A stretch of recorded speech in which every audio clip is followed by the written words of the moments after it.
Hey guys, magandang umaga. Another day. Another ibon vlog. So ayan. Mag-share lang ako or magtitip ako ngayon. Summer season.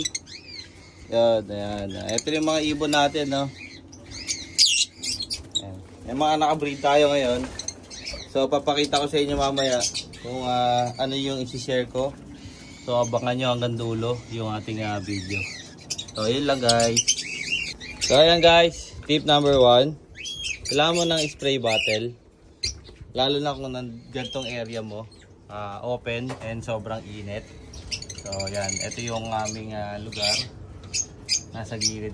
Ito, corner, ano to? Side corner ng ating pwesto. Ayan.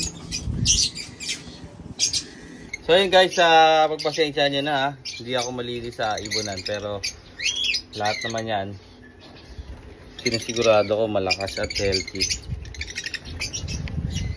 Pasensya nyo na, takaubad ako. Dito tayo sa ibonan hindi nga ako nakapag ninja dahil gusto ko makita ninyo yung aking kagwapuhan. Wow. So ayun, i-share ko sa inyo. Ayan, ito. Kailangan nyo po ng spray bottle lalo na sa summer. But kailangan nyo rin masanay ang ibon ninyo na nag-i-spray ka sa loob ng nest box. Kasi pagka hindi nyo ginawa yon, nag-i-spray kayo kaagad, possible mabulabog sila at hindi nalibliman yung mga itlog nila or hindi na mapisa. So kaya kailangan sanay.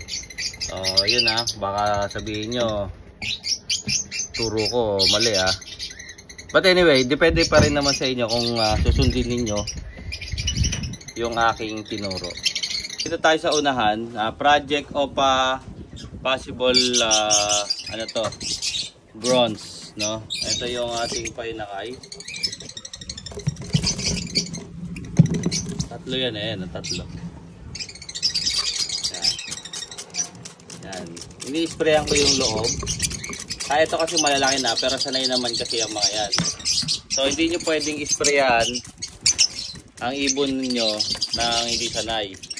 Kasi possible hindi yan maglimlim o hindi pinapisain yung itlog. So yan. Sa labas at loob, i-sprayan yan.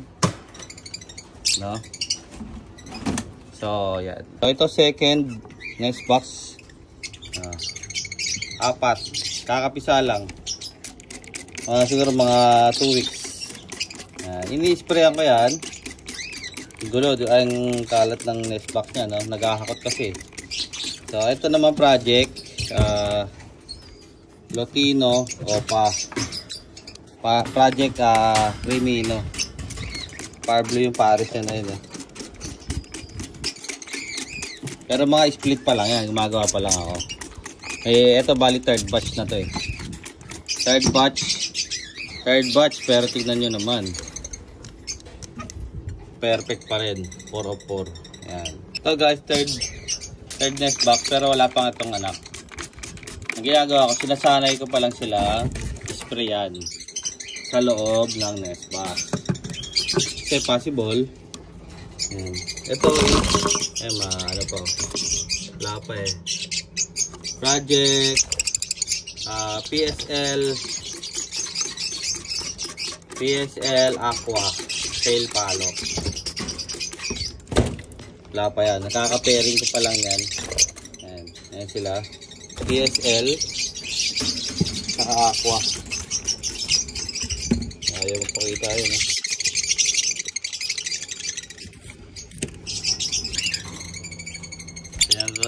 Tinatry ko palang ipare sa Aquadan saka Perso. Yan. Fourth box. Ito naman project Opa Pale PSL Faded Dead. So ito yung materyales ni Sir Mafia. Yan. Ang ating papisa is 4 of 4 dead. So grabe, kung ikaw taga rito sa Cavite, alam mo paano ang season ng tag-init dito. Kaya kailangan sanay ang ibon mo sa spray. Yan guys. Ini-sprayan ko sila talaga.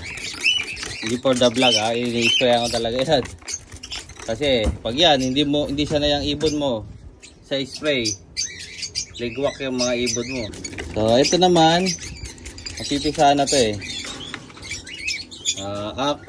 Aqua din. Kaso project fail palo. Aqua opa fail. Ayan. Aqua opa fail. Fail palo. Ayan, may itlog. Basal to ah. Ayan, basal. Ito medyo delikado yung ginagawa ko ha. Kasi possible pwede silang lumipad sa labas pag nagkamali ako ng spray. Magpaka bigla na bulabog. Ito fail palo pa. Yan. So dito naman tayo sa Alps 1. Yan, project naman. 3 of 3. Wala lang, nagpapapisa lang tayo ng mga Alps 1. Kasi magaling sila bumuhay. Ito hindi ko nasabayan to eh. Kaya binabuhay ko na lang. Opa to. Opa. Fire blue opa. Saka orange hood opa. Ito. Actually na-spray ako na to kanina. Ginapakita ko lang sa inyo para alam nyo rin. Ito nakasabayan to. Aqua Ino project pero puro split pa lang to. May dalawang. Ito akala ko Aqua Ino eh. Alps 1 pala. Lutino. Tama ba? Alps 1 no. So yan, ito yung nanay. Ito naman project Aqua Bronze. Kaso Ino pala to.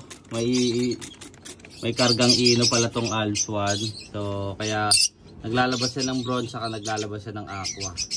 Yun lang, that's it for today's video.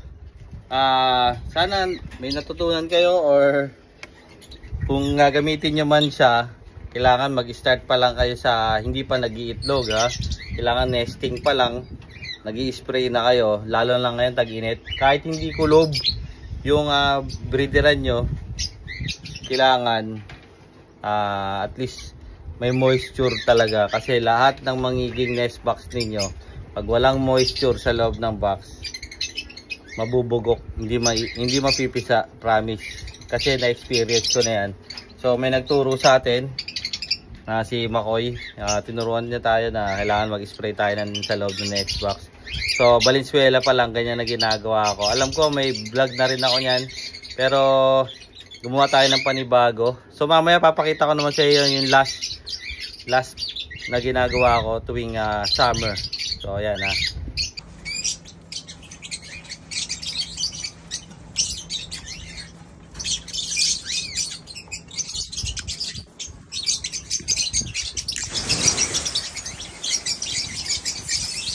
So ayan guys.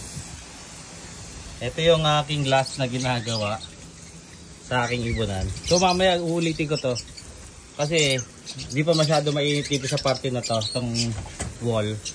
Bali babasahin ko lang muna is yung mga bubong ito sa gilid.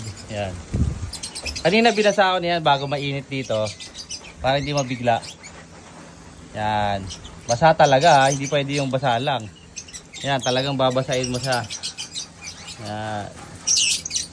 So ito yung isa sa mga technique na ginagawa ko para maiwasan ang heat stroke dito sa aking ibunan. Yan. Basa talaga yan. Naga mamaya, bago ako umalis, bago bumiyahe, binabasa ko yung paligid para maging fresh sila. Yan. Sahig. Yan. So I hope may matutunan kayo. Huwag nyo i-bash yung aking ibunan dahil masyadong makalat, madumi. Pero sinisigurado ko sa inyo na healthy yan. So yun lang, just peace out.